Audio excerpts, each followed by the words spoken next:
show you today, I'm going to go ahead and you can have a seat if you'd like. Make a couple of announcements. And while Jacob's getting that geared up, today the youth are going to go help at the corner lot. Part of what we do in Dublin as our youth group, we help our community. And they're going to go help at the corner lot to undecorate and redecorate for the new coming seasons. So if you can go help, and you don't have to be a youth, you can be old to do this, right, Sue Lynn? Yes. Yes, we take old people, young people, in between people. But it is a youth. The youth are helping get this done at 1:45 today at the corner lot. And that would be great if you could be involved in that. And I love to see it's great, no matter what goes on around here, Church for the Lost and Found is involved in Dublin. And that's a great thing. This week, Wednesday, youth and kids at 7 here. And if you would like to be involved in that, we need your involvement. We'd appreciate that. It's a great part of what we do. The adults meet at Old Dock Soda Shop, and we have a good time there. And usually a little coffee and snacks, right? And have some good singing. Was that Mike? Potato chips. And potato chips last week, yeah, that's a different deal. You notice in the bulletin, yes, it's time to begin planning for VBS and youth camp, and ignore that next sentence because the writer, they got distracted apparently and made a stupid sentence. But we do need you to volunteer if the sentence doesn't make sense. So a writing teacher put that on there, just so you know, that we all make mistakes. But we do need you to volunteer, be involved. I apparently left out a couple of words as I was doing that. Probably my phone rang and I went away and never came back. VBS Youth Camp will be coming up. VBS is June the 3rd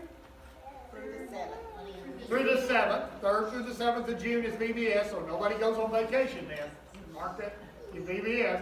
And then Youth Camp is June the 28th through July 1st. there you go. And then we are going to Guatemala, a team. We're going, however many go, we're going. And we know Judy and I are going, so the rest of you will have to decide if you're going. And that's July the 5th through the 12th.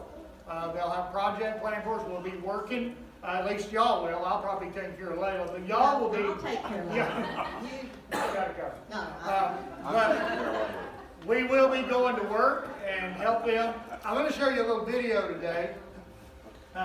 Lacey sent to me. This is her production. When they have a team come to Guatemala, they have to train them on certain things that Americans are not used to. And so this is not really out there for the world to see. They usually just show this to their teams. But since there are some celebrities in this that you will recognize, I wanted to show it to you today. Go ahead, Judge. Sound up a little. Back when I was a little boy, we drank out of a water hose. Don't you do it.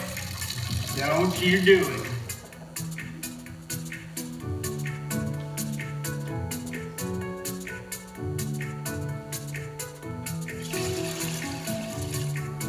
When you're ready to brush your teeth, there's a filter if you're staying at our team house that's on every faucet except for the half bath. And use a filter to brush your teeth, but don't drink water from that. If you want to drink water, there's a 5-gallon jug that has water for you, or we'll have bottled water on the work site that you can drink, but don't ever drink water from the tap. And please don't leave your water bottles half used laying around, which leads us to our next point. Don't let this be you. What have I done? I'm gonna die. I'm gonna die. I'm sorry, Mom.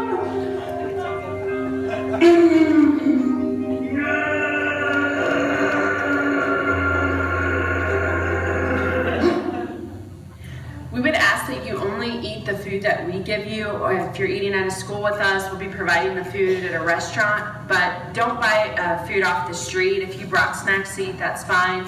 Even if a kid hands you something to eat, ask us first, because we want to make sure that we stay healthy as we can and we don't get sicknesses from the food.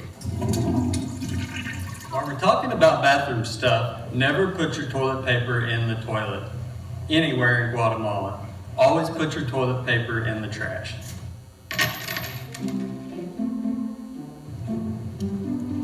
You get $100. You get $100. Everybody gets money! So this is the deal. If you see someone that is in need here in the country, please contact one of the Child Hope members or myself. We'll talk to the local pastor, and we will make sure the money and the funds get given to that need.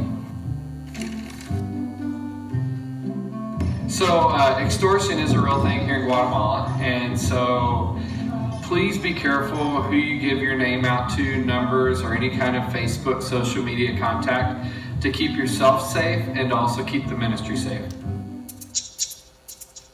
You have to be very, all right, so I need to talk to the team about how careful they need to be in areas where they're not really used to Americana. It's very important to protect your money and belongings. It's really good to keep your money in your front pockets rather than your back pockets. Makes it harder to be pickpocketed because that's a very big problem here. Also, backpacks. Make sure they're zipped up very well. And there are some areas that we'll go into where you may need to keep your backpack on the front to keep you from getting robbed in that situation. If somebody does come and try to rob you, just give them your stuff. Don't be a hero. We can replace stuff. We can't replace you. So just give them your things and move on, and you'll be better off for it. God bless you, son. Tranquilo. We have a zero tolerance policy on PDA between unmarried couples, so please remember to keep your hands to yourself. Guys, what part of no tolerance policy do you not understand? In Guatemala, the people will greet you with a holy kiss, but never men and men. Whoa, man, what are you doing? You mean, okay, cool, I'm cool. Usually a woman will greet a woman that way, or a woman to a man that way. And it's not all the time, but just be prepared if they're leaning in, that's what they want to do. So here's an example. Sadie's going to demonstrate some commonly used expressions here in Guatemala. Buenos días. This means good morning.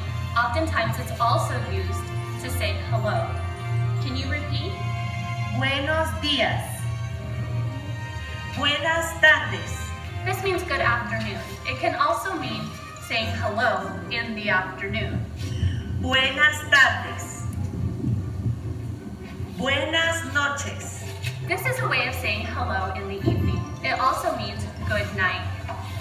Buenas noches. Gracias. This means thank you. Gracias. De nada. This means you're welcome. De nada. Mucho gusto. This expression means with pleasure. It's oftentimes used after you meet somebody or just when you want to say it was a pleasure to help you. Mucho gusto. Here in Guatemala, food is really important to the culture. So here's what not to do.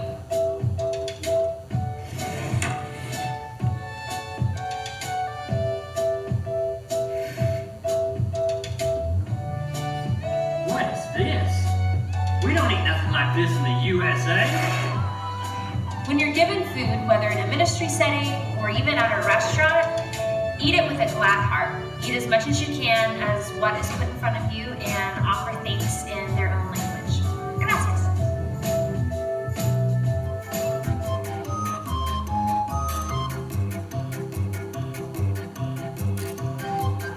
So when crossing the street here, look both ways because pedestrians, they don't have the right of way. It's important to remain alert at all times, so please keep your phones put away during work times or in public settings to avoid being targeted for theft or for being left by the group.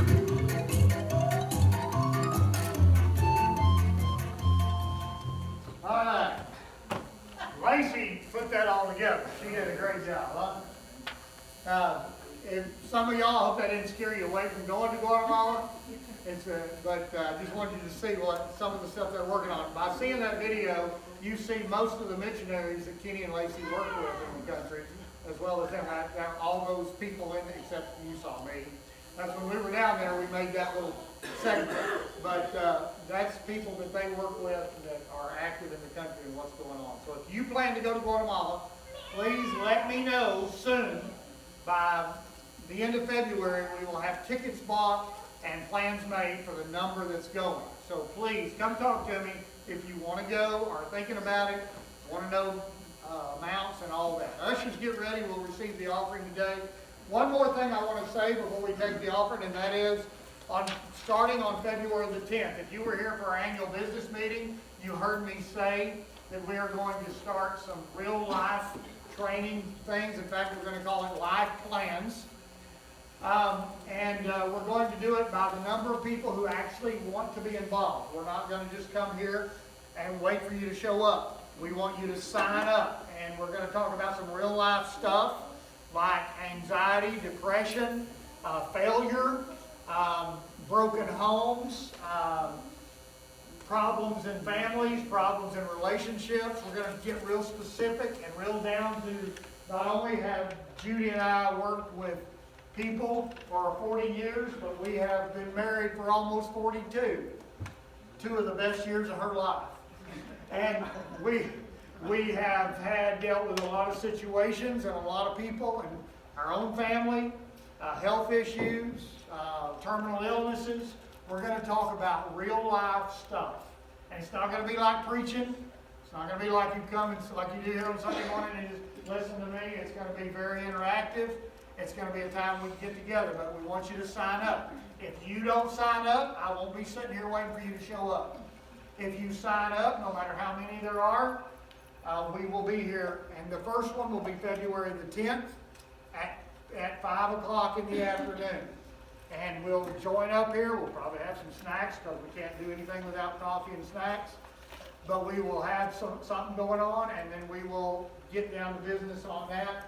My plan is for it to last about an hour or so. We get into something deep and it lasts a little longer. That'll be fine. But my plan is that it's just brief, but it'll be real world, scripture, real life stuff, things that we know some stuff about and been through, and we hopefully will be able to learn from that, all of us learning together to prepare for what God has for us, because that's what we do.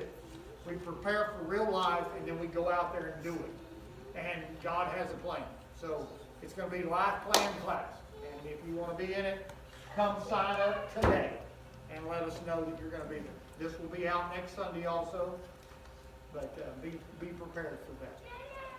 Come on, guys. Worship God as you give today. Remember all the things we give to our missionaries and those that we support here in the community and the things we do. God bless them. Jeff, would you ask a blessing over the offering?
Let me walk upon the waters wherever you would call me. Take me deeper than my feet could ever wander, and my faith will be made stronger in the presence of my Savior. Spirit, lead me where my trust is without borders. Let me walk upon the waters wherever you would call me. Take me deeper than my feet could ever wander, and my faith will be made stronger in the presence of my Savior.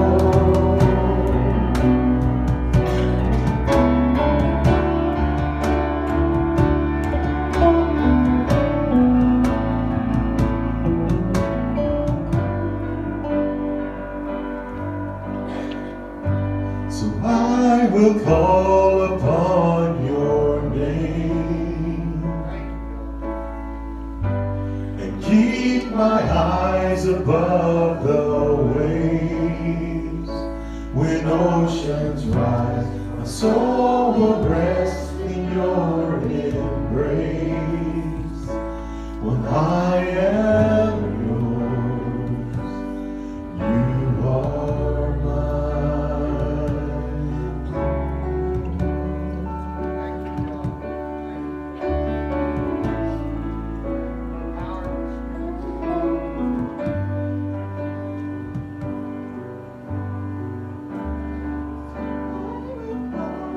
On your name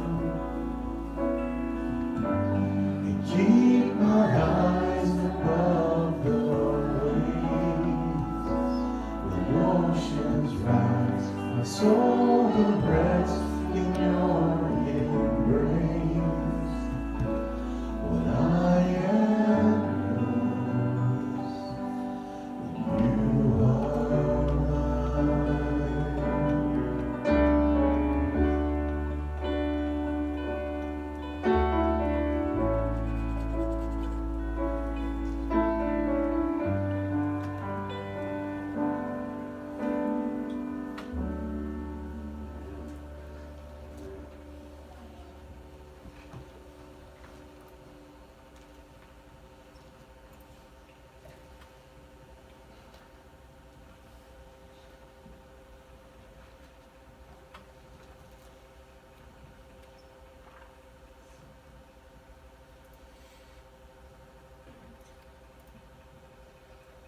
Here in your presence, Lord, we find your peace. We find your strength. We find your love and your acceptance, oh Father.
Matchless in every way, wonderful, beautiful, glorious. Matchless in every way, wonderful, so beautiful, so glorious.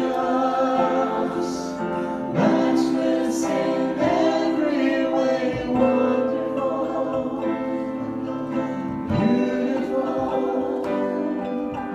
glorious. Matchless in every way. Just close your eyes today and realize that you're in the presence of the Creator God. The one who created everything is able to help you and encourage you, build you up in whatever situation you find yourself in. We're not just here today to have what we call church. We're here today to experience God so that we can go out in the world that's troubled and despair, and we can be a light in darkness so that we can help others, but also that you can be encouraged, that your family can be helped, that your environment, the place you occupy on this planet can be blessed because of you. Just open your heart to the Lord and let His presence encourage. Focus on Him. Focus on His goodness. Focus on this Almighty Creator who spoke into existence things that we know and see. He is able to touch you, and He will be with you when you reach the end of this journey. Just focus on Him today and let Him encourage your heart. Now go ahead, sing.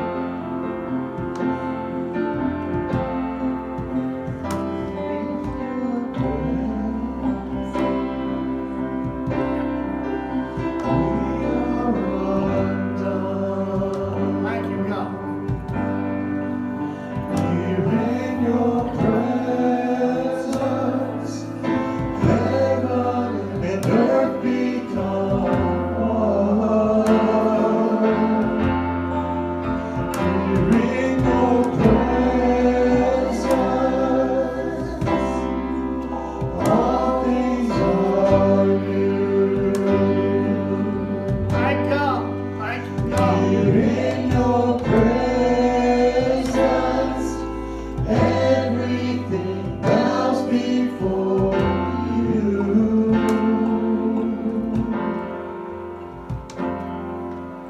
Wonderful, beautiful, glorious, matchless in every way, wonderful.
here in your presence. Everything bows before you. Man, make up your mind to be encouraged by God today. Let God do that for you. Let our kids go to children's church, everybody else. Leave, coffee, you whatever. Say hello to somebody.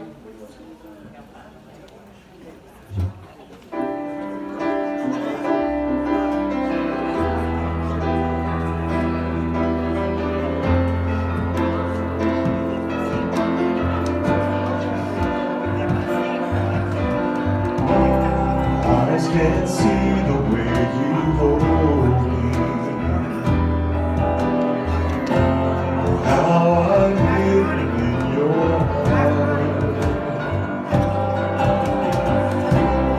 Eyes don't know all you have told me. How I am where you are. It's invisible to the world, incredible to the angels. Not since Eden have they seen this sight. Everlasting light, you are all over, you are all around, you are inside. This is life, this is life, you are all over, you are all around, you are inside. This is life, this is life, come in deep. I leave you, bring my sickness. I leave you, broken hearted, in every piece, coming captive. I live free, you are all over, you are around, you are inside. This is life, this is life, you are all over, you are around, you are inside. This is life, this is life.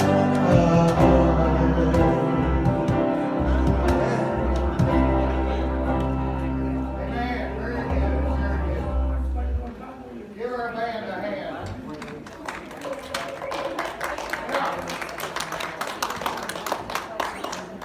You need a bulletin, raise your hand. Do I need a bulletin? Got it? Okay. Reading from Luke chapter 13 today. Actually got a couple of different segments of verses there, references.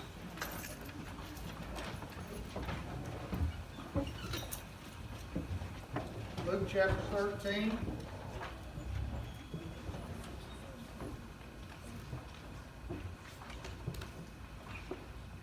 Some of you, if I have in my possession your giving statement for last year, if you would like it at the end of the service, come see me.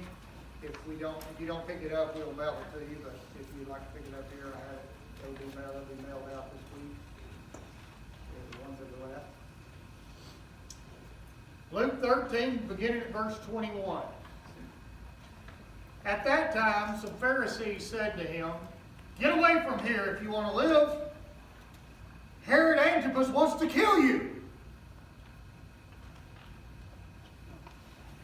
Threat. The Pharisees, they didn't like Jesus anyway, most of them. And they didn't mind one bit. Excuse me just a minute.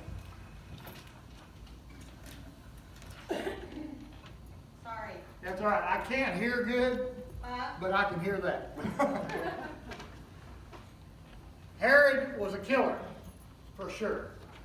The Herods killed their own family if they thought it would give them prestige or keep their position safe. So Herod was definitely a killer. The threat was real, and eventually Jesus did give his life. But these Pharisees are trying to stir him up. It's obvious. And they willfully passed along this threat. Herod's after you. He wants to kill you. I have up here, what is this? And don't say bird. Herod, what kind? Green one. Yeah, don't say that either. What? Macaw. Most people call it a macaw. In Guatemala, they're known as guacamaya. But that's a macaw. For most people, you go to the zoo, that's probably what it's going to say. This one is, of course, not real. But it looks really real. This belonged to my mother-in-law. She picked up this in her world travels, and I inherited it. One of the things I wanted for my office. These dudes in real life are under threat. They're not really endangered in that there are a lot of them, but they're threat continually. On the black market, the babies of one of these sell for hundreds of dollars to people who don't make that much in 6 months. And they will climb a tree and rob a nest and sell the babies to the black market in order to feed their own kids. You bet they will. I've been in the jungle where they were actively robbing the nest of guacamayas to sell in the black market. And a lot of them that wind up in zoos and that sort of thing have been actually confiscated from black marketers who were trying to import them somewhere or trying to carry them. Rich people will pay a lot of money to have those flying around out in their plaza or patio outside their house. And of course, these are the kind that can also learn to speak, learn to talk, or mimic. They actually mimic. It's not their fault that they're threatened. It's because they're beautiful. Don't hate me because I'm beautiful. It's because people want them. Because they're big and they're beautiful, and we've been walking through the markets in Guatemala and other places in Central America, and you'll see some of the vendors there will have them sitting on a limb, much like this, in their shop, sitting up there just walking and talking as people walk by, helps attract customers. But because they're beautiful in God's creation and come in a lot of different colors, people threaten them. You notice that if you've got a bulletin, there's a really good picture there of white-tailed deer. My game camera took that picture a few years ago, just as the sun was coming up in the east, and caught them just right. It's a pretty good picture for a game camera. I'm not a photographer, so it's not me. It's just the game camera happened to shoot that good picture. Those whitetail can't help that every year, somewhere around October, there is an army of people who come out of the Dallas, Fort Worth, Houston, San Antonio metropolitan area, and they cover our territory with four-wheelers and guns and all kinds of stuff and bring money to our communities and eat at our restaurants and buy gas at our stations, so we're glad to have them. But it's not the deer's fault. They're not waging war on us. I haven't been ever. I've spent a lot of time in the woods. I've never been attacked by a white-tailed deer. Some people have out here, but that's pretty rare. Because you're a Christian, because you follow God, the enemy is out to get you. I'm going to tell you today, it's not a secret. The enemy of your soul is out to get you. There is an evil presence, an evil spirit in the world, and you already know that. And his goal is to stop you.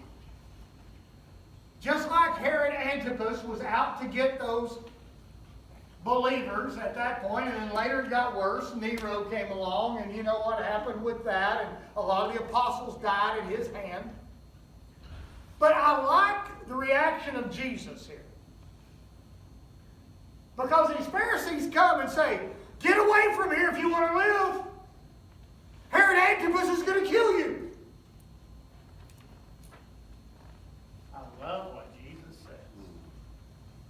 Jesus replied, go tell that fox. Now, Jesus didn't call too many people names, but he called Herod a name. And it wasn't polite. He didn't mean it in a good way. Herod didn't have a bushy tail. He didn't mean that he was a cute little animal. I've got pictures of that too that come to my game camp. I've got pictures of them in my backyard. They have come to that game camp. So if you're tiptoeing around my backyard or getting something out of my shop, you're probably going to be on camera. I've got several different foxes that come to my backyard. But they are creatures that prey on others. They don't eat green beans. They are meat eaters like me. They eat a lot of meat. Like rats, I hear. So, we'll get rid of the fox, leave them. But in this case, Herod, he said, tell that fox. Now, that's pretty strong to say about somebody who has the power to order you killed. But Jesus knew what kind of person Herod was, how evil he was.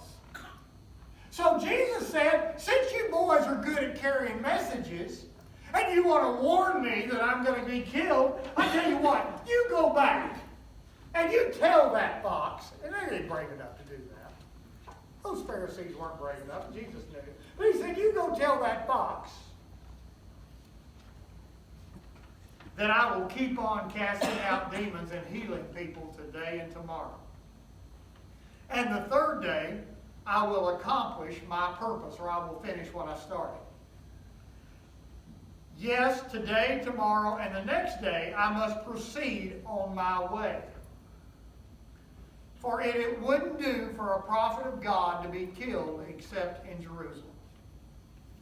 He knew what was going to happen. He knew the end result. But he doesn't back down. Jesus was tough. Jesus wasn't a wimpy guy walking around in a long robe carrying the Torah or the law under his arm and going, oh, isn't it beautiful? It's a great little sparkling world with butterflies and rainbows, and it's all just lovely. He was a tough dude who was tough enough to make a whip out of cords, out of ropes, and drive money changers. And when you mess with somebody's money, you mess with something, turned over their tables, scattered their birds and their animals. He was that tough. And then he's tough enough to say to one of the most powerful rulers in his area, tell that fox that I'm busy. He knows right where to find me. We can talk tough about some things. I mean, all of us talk tough once in a while, but when you're talking tough on this level, it's a whole different deal. Most of us, the biggest thing we talk tough to would be our boss or our spouse. And most of the time, we don't even talk tough to our... Anyway.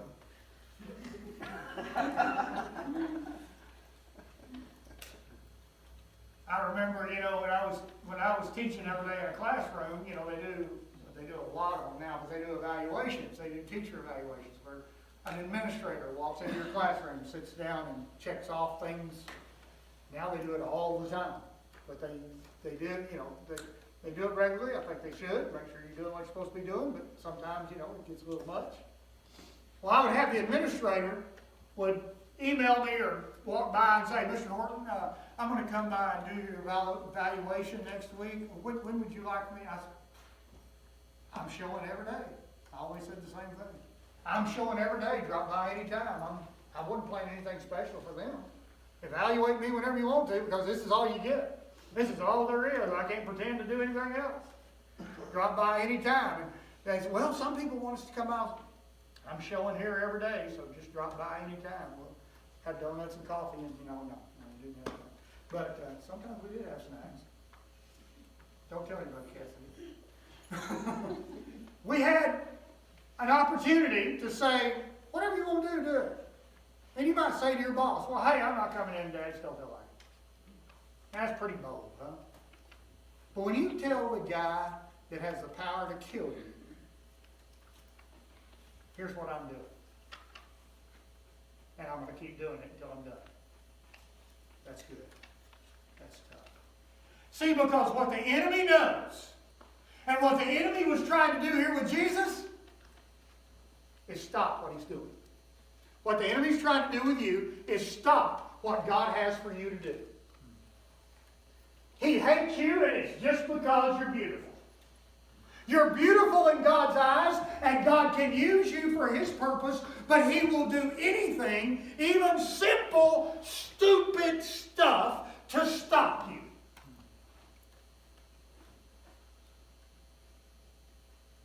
And if all it takes is a threat, then that's all He will do. See, if threatening you will stop you, He'll stop you with a threat. Because if Jesus could have gone, oh boys, we better get out of here. Herod's after me. Let's go. Let's move on. Let's go do something different. Yeah, we probably should be careful there. Let's go to another state in Israel. Let's go to the south. Let's go to the Negev. Let's go down in the south.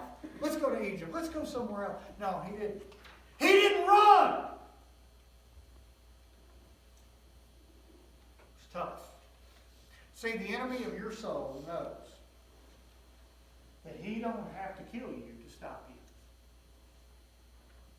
All he's got to do is throw something in your path that's enough to slow you down or discourage you.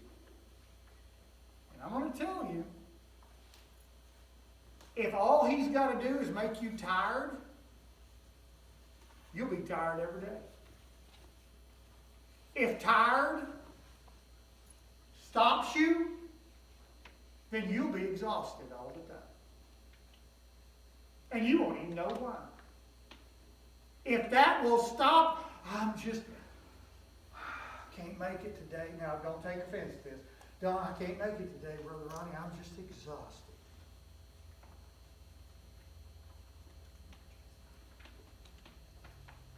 There might be a kid here that needs you. There might be a person who needs your encouragement. There might be something that you were going to do that God was going to use. But if all it takes is the devil making you tired, if that stops you, that's all it takes. I don't have to do anymore. That's good enough. If all it takes is feeling bad, wake up every morning asking yourself, how do I feel today? Something I don't ever do. It's a policy of mine. You live the way you want to live. I live the way I want to live. I don't open my eyes and go, do I feel like getting up today? I get up and I get ready and I'm prepared to go. If anything happens that I can't, that's going to be up to God, but I'm going to be on my way out the door here pretty soon. So if you want to stop me, you're going to have to stop. I don't wake up saying, do I feel like going to work today? Never have.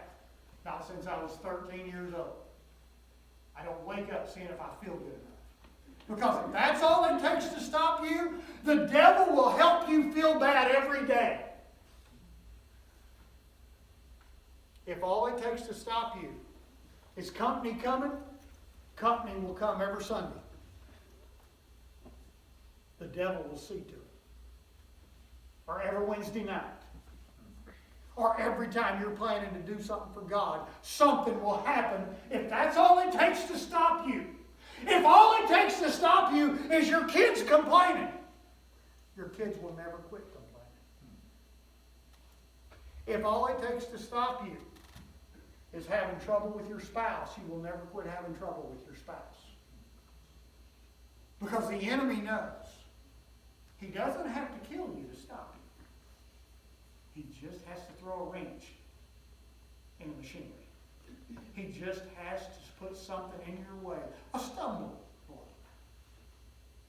An interference. We do this in sports all the time. basketball, football, you run interference. You keep the other team from passing or scoring or moving down the field. It's all the enemy's trying to do. See, he don't have the power to end your life without God's approval. But he can try everything, and if it's as simple as, oh, the cat's having kittens. Well, I'm sorry, but the cats have been having kittens for a long time before you came around, and they will keep having them. Don't worry about it. Dublin's full of them. And hey, you're laughing because you think that's not real? I've had that phone call. Right there. I'm not making that up. That didn't just come out of the top of my head from the blue. I've had that phone call. I won't be, this has been several years ago, but I won't be there tonight, Brother Ronnie, to help with the youth. Cats having kittens. Huh. That was my reply. We're upside down in our life and our work. And if you let the devil, he will turn you upside down in every area of your life. He will trouble you in that one little bitty thing that will back you up, make you go backwards. Now, there are situations we have to work. If you're called to work, a lot of you are on call, you have to work. You have to do certain things when you would normally be in church or be doing something for God or be helping do something or be involved. There are things that we have to do. I'm not talking about every and all occasions, but I'm talking about when you know God has called you to do something and you're not doing it.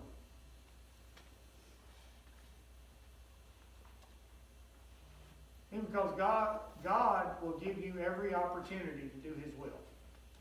The enemy will give you every excuse not to. And if you'll use those excuses, the enemy will have his job done. When we were in Guatemala, I was up in the jungle one time doing some work in a village. And when I got ready to leave, one of the guys in the village came over to me and he said, "Hey man, you do a lot of stuff around here to help people. I want to give you a gift." And I said, "Oh, yeah, that's not necessary. You don't have to give me anything." "Yeah, I got something for you." So I walked over, followed him to his little hut, and he has a young parrot. It wasn't a macaw, guacamaya. It was a green front, what they call a green front parrot. They get about this big, and they talk really good when you teach them. And he said, "I want to give you this." Well, it's illegal, and he knew it, to transport that bird from the jungle to even the capital, Guatemala City. It's illegal, highly illegal. And I said, of course, I was pretty young and dumb in the thing, and I said, "I don't think I can take that to the capital." Of course, my family lived in the capital. "Oh, your boys will love it." I said, "I don't think I can take it to the capital with me." And he said, "Oh, sure you can." He said, "Here's what we do." Now, this is his words. "Here's what we do. We give them an aspirin. They go to sleep. We wrap them up in a light cloth and stick them in a bag and zip it up, and they're fine on the trip. You carry it on." I said, "No, brother, I appreciate it, but just keep it up here. I'll bring my boys to see it." "Oh, no," I mean, he's adamant that I do it. Well, I didn't. Some people would have. In fact, I even had people from the local church we were working with trying to talk me into it. "Take that bird, it'll be fine, take it." One of my goals when I was in Central America was not to wind up in a Central American jail. I get to the airport that day, and I was a frequent flyer, so I knew a lot of people in the airport. I'm going through security as always, and usually it's, "Oh, hello, senor, how are you today? You been on it?" And right through. And that day it was like some dude that looked like he had just come from the Mexican mafia was standing there. And he's going through everybody's bag like this. And I I get up there and he opens mine and goes through it like this. And I go, oh, thank you, Jesus, that I was not stupid that time. Because I'd been in jail. I'd been in prison. The devil will make you think it's for your benefit. This little excuse you use. When it comes to giving, we've been talking about that a lot lately. The devil will make you think it's your benefit not to give. Wrong. Wrong. He knows if you give, you're going to be blessed, so he's constantly in your ear trying to talk you out of it. He knows the only way you can be blessed financially is by giving. So he's going to be in your ear constantly trying to talk you out of giving. Oh, it don't make sense. You'll spend it on, oh, you want to have the money for cable. You want to have the money for Wi-Fi. You want to have the money for the kind of cell phone you want. If you give, you want.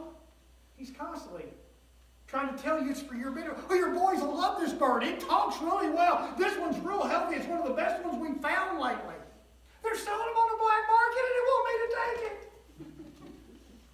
For my benefit. How stupid is that? The enemy continually is trying to convince you.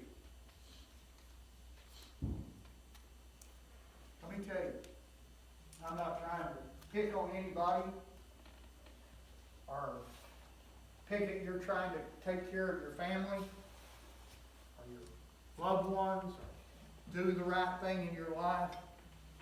But a lot of the stuff that you're so cautious about would be taken care of if you will honor God first in everything you do. Instead of being afraid, we've got so many parents nowadays that want to be their kid's best friend instead of their kid's parent. Your kids have friends. They don't need you to be their friend. They need you to be their parent. None of those friends are going to parent them. And one of the biggest issues today with kids is their parents want to be their buddy. If you're doing that, you're messing up. Yeah, that's my opinion, but I'll show you the Bible. It's the truth. Because your kids are going to grow up and someday they're going to do whatever they need to do. Wes and I were talking about yesterday. Raising your kids not to need you is the best thing you can do for them. Because then they will do things on their own, accomplish their own things, and have success, and not be all the time standing there waiting for money. At 40 years old, they're still begging and waiting for you to take care of them. Let God help you in all of that. 2019, we're going to get really real. See, I'm getting too old to really be bothered too much about what anybody says or thinks about me. And so you can like it or not.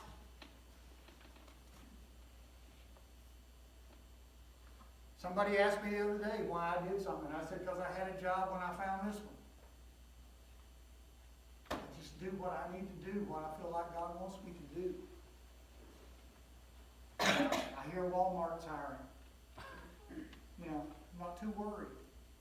God's always taking care of me. So in 2019, we're going to get really real. One of the reasons Judy and I are doing this life thing, life plans, is so we can sit around and talk about real stuff that matters in your life, day to day. One of those things is we don't make excuses. And you've heard that over and over. But life gets hard and tough. And there's no pretending. This Bible's full of telling you the real truth. You don't reach a spot where you just glide forever. And we all grew up hearing the fairy tales. It didn't matter which one it was, they lived happily ever after. Bull hockey. The biggest lie you ever received was that right there. They didn't. They had trouble. They had fights. They had disagreements. They had issues. They had anxiety. They had depression. They had frustration. They lost jobs. They got fired. They had failures. They lost money. They went bankrupt. Real life happened. If you will let God and not be moved by the enemy. Death is going to come for all of us. I hope when it comes for me, I am actively involved in some very exciting outdoors activity. And I hope they say, we told him he shouldn't be climbing that mountain where all those grizzly bears were. Something to that effect. I hope that's how it happens. But it's going to come for us all. Why are you scared? This little stuff that unnerves us, this little stuff that sets us off, this little stuff that makes us run. And Jesus said, just go tell that fox that here's what I got planned. Here's what I'm doing. What are you doing? On your bulletin, it says, what will you do next? Right under the scripture. What will you do next? After the devil threatens you, what will you do next? After the devil throws something in your path, what will you do next? After the devil tries to stop you, what will you do next? After the devil gossips about you, what will you do next? After you lose a very close loved one, what will you do next? After you are diagnosed with some disease that you didn't see coming, what will you do next? After someone in your family, maybe your own child, is diagnosed with a terrible illness, what will you do next? 1 Thessalonians chapter 5, the second portion of Scripture you see on your bulletin. Always be joyful. Never stop praying. Be thankful in all circumstances, for this is God's will for you who belong to Christ. So after any of that stuff that I mentioned and a ton more comes along, what will you do next?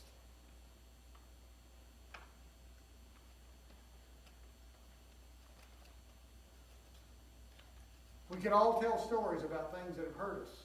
Guess what? You're going to have something else happen. I'm not trying to be a prophet of doom today. I'm telling you the real world. If that next thing is big and bad enough to stop you, the devil's all for it. Pushing it, promoting it. Can't wait for it to happen. If it's just the fact that you're so messed up over what happened in the past, that's good enough for him. But Paul tells us exactly how to work our way out of this by being joyful, never stop praying, and be thankful. Father, thank you for your goodness to us. Thank you for the power of your Spirit. Lord, help us today to realize that we are all targets. We're targets. Oh, we go around thinking we're terrorist targets. Yes, we may do that. We go around thinking that certain groups in this world are out to get us, and yes, they may be. But we are targets of a spiritual enemy that is out to keep us from doing your will. Forgive us, God, for running scared. Forgive us, God, for being afraid. And help us to stand for you. In Jesus' name. Would you stand with me, please? When World War II broke out, Americans reluctantly got involved in the war in Europe. Finally, we joined in to help the cause against the Nazis. And lo and behold, what happens? In the Pacific, we are attacked by the Japanese. Two sides, and we're in the middle. We didn't want to get in the war in Europe anyway, and here we are. And now we got something big and bad. And Franklin Delano Roosevelt said one of the greatest statements that was ever made. When he said, the only thing we have to fear is fear itself. If fear is all it takes to immobilize you, that's what the enemy will use. God has a way to help you out of that. It's not magic. It's not sitting there on the couch and waiting for it to fall on you. Always be joyful. Never quit praying. And in everything be thankful. Practice that. Because the only thing we really have to fear is fear itself. And let God push you forward, motivate you, encourage you, keep you going, because He needs you in this work. Not just here inside these walls of this church, but in this community. We reach around the world. Don't let the devil stop what God started in your life. God bless you. Have a great day. If you want to sign up for this, come sign up. Right here. If you want your giving statement, I have that.